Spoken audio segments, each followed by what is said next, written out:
orang yang penyedia makanan. Nah, surat edaran jelas. Rumah makan, warkop, kafe dan sejenisnya itu sampai jam 10 malam.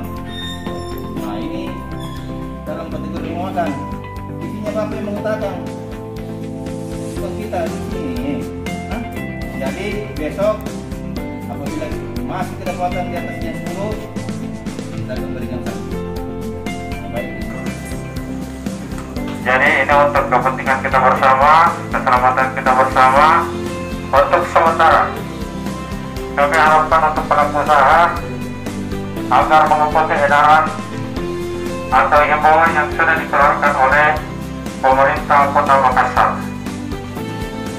Jadi mulai malam ini hanya bisa beroperasi sampai pukul 22.00 atau jam 10 malam.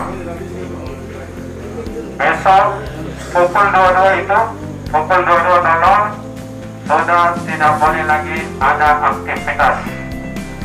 Karena malam ini ya baru kami himbau.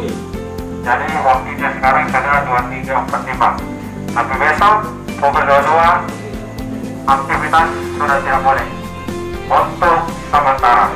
Ya Pak ya, untuk sementara.